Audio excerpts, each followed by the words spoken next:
warahmatullahi wabarakatuh. Kembali lagi dengan saya, Bu Evi Rahmalia, dalam mata pelajaran Sejarah Indonesia. Kalau melihat pelajaran sejarah Indonesia, apa yang ada dalam pikiran kalian? Tentu, dalam mata pelajaran sejarah Indonesia, hal yang muncul adalah kesan bosan, monoton. Nah, kenapa bisa seperti itu? Rata-rata buku-buku dalam sejarah Indonesia sangat tebal dan penuh dengan tulisan. Dan yang kedua, guru adalah center di dalam kelas. Sehingga tugas guru adalah bercerita, apalagi ceritanya tentang masa lalu, nggak bisa move on dong. Nah, oleh karena itu, semoga dengan video kali ini, mata pelajaran sejarah Indonesia akan menjadi lebih menarik dan lebih mudah dipahami. Oke, kembali lagi dalam tema yang akan kita bahas hari ini adalah tentang kehidupan masyarakat praaksara. Bagaimana sih kehidupan masyarakat praaksara? Apakah selalu primitif? Belum tentu. Kita akan membagi kehidupan masyarakat praaksara menjadi 4 macam. Yang pertama, masa Paleolitikum. Yang kedua, masa Mesolitikum. Yang ketiga, masa Neolitikum dan Megalitikum, dan yang keempat adalah masa Perundagian.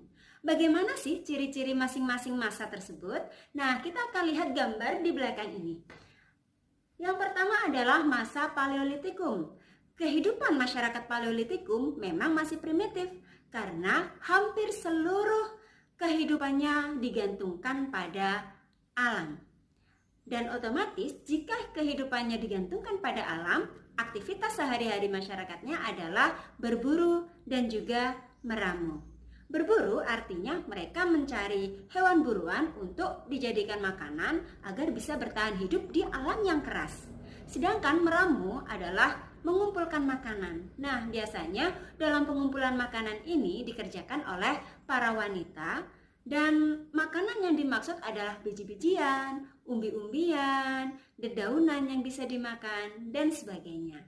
Nah, yang kedua, alat yang digunakan masih sangat kasar. Contohnya adalah kapak genggam, kapak perimbas, kapak penetak, dan peralatan yang terbuat dari tulang hewan. Itu adalah contoh-contoh dan juga ciri-ciri dari masyarakat Paleolitikum. Masyarakat yang kedua adalah masyarakat Mesolitikum. Bagaimana ciri-cirinya? Kita lihat gambar berikut. Ciri yang pertama adalah mereka masih tetap berburu dan meramu, mengandalkan kehidupannya dengan alam, namun sudah ada kemajuan. Nah, kemajuannya seperti apa? Kalau dalam masyarakat Paleolitikum mereka masih belum mengenal tempat hunian atau tempat tinggal, pada masyarakat Mesolitikum mereka sudah mengenal tempat tinggal berupa goa atau abri sous roche. Nah, di dalam gua-gua tersebut ditemukan juga Keukenmodinger atau tumpukan sampah dari kerang. Nah, kalau dilihat dari ciri-ciri tersebut, tumpukan sampah tersebut artinya mereka tidak hanya berburu, mereka sudah mengenal makanan laut atau makanan yang berasal dari air. Kehidupan yang ketiga, yaitu masa Neolitikum dan Megalitikum. Kenapa masa Neolitikum dan Megalitikum saya gabungkan menjadi satu? Karena pada dasarnya kehidupan Megalitikum merupakan hasil budaya dari Neolitikum. Pada dasarnya, kehidupan masyarakat yang sudah tinggal pada zaman Neolitikum sudah lebih maju daripada Mesolitikum.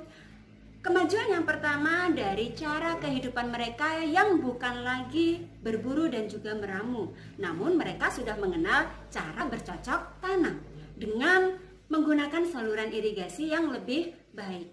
Nah, kalau masa Mesolitikum, mereka memang sudah mengenal cara bercocok tanam, tetapi masih belum menggunakan sistem irigasi.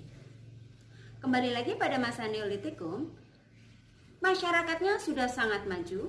Dilihat dari bangunan rumah yang mereka gunakan juga bukan lagi tinggal di gua, tetapi mereka menggunakan kayu dan juga jerami untuk atap rumah. Selain itu, peralatan yang mereka gunakan juga sangat baik, sudah sangat halus. Contohnya adalah kapak lonjong. kapak persegi yang kebanyakan semua kapak-kapak itu digunakan untuk kegiatan bertani. Mereka juga sudah mengenal sistem penguburan mayat pada saat itu dengan cara, misal ada bangunan besar yang dikatakan sebagai dolmen.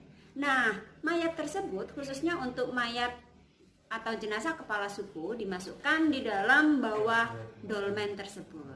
Nah, mereka selain mengenal dolmen atau sistem kepercayaan kepada roh nenek moyang, mereka juga mengenal menhir, tugu batu, punden berundak, dan semuanya itu digunakan untuk pemujaan kepada roh nenek moyang. Nah, kemudian kehidupan yang keempat adalah masa perundagian atau masa pertukangan. Loh, ternyata mereka sudah bisa menggunakan sistem tukang ya.